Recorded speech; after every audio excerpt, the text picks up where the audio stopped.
আসসালামু আলাইকুম। তো এই মুরগির বাচ্চার বয়স হয়েছে এখন হচ্ছে 5 দিন। তো আপাতত 1 মাস শুধু আমরা এই জিরো সাইজের ফিডই খাওয়াবো। তো দেশি মুরগি ফিড খাওয়ানোর সুবিধা হচ্ছে যেহেতু এখন শীতের সময়, এই সময় ফিড খাওয়ালে মুরগির গা হচ্ছে গরম থাকবে এবং হচ্ছে মুরগির দুধ হচ্ছে বড় হবে এবং মুরগি হচ্ছে সুস্বাস্থ্যবান হবে।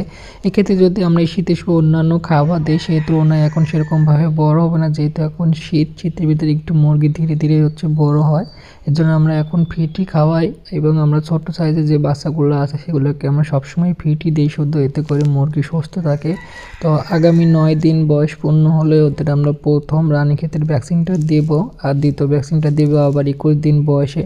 তো আমরা এরকম করে ধাপে ধাপে কিন্তু সবগুলো ভ্যাকসিন ডোজই কমপ্লিট করি। তো আপনারা যদি ভ্যাকসিন দিতে চান আমার ভিডিওগুলো দেখে আসতে পারেন, আমরা কীভাবে ভ্যাকসিন দিই আমার ইউটিউব চ্যানেলে বা আমার ফেসবুক পেজে সবগুলো ভিডিওই কিন্তু দেওয়া আছে, আপনারা চাইলে সেখান থেকে দেখে সেরকমভাবে মুরগির হচ্ছে ভ্যাকসিন দিতে পারেন। তো ভ্যাকসিন দেওয়ার সুবিধা হচ্ছে মুরগি কোনো ভাইরাস ধরে না এবং সুস্থ থাকে। তো সবাই আমার চ্যানেলটি সাবস্ক্রাইব করে দিবেন যাতে যে কোনো ভিডিও সবার আগে পান। তো নেক্সট ভিডিওতে আমি দেখাবো কীভাবে আমরা এই মুরগির ভ্যাকসিন করাই। তো আমার আগের ভিডিও আছে, তো নেক্সট ভিডিওতে আবার আপনাদের দেখাবো ইনশাল্লাহ।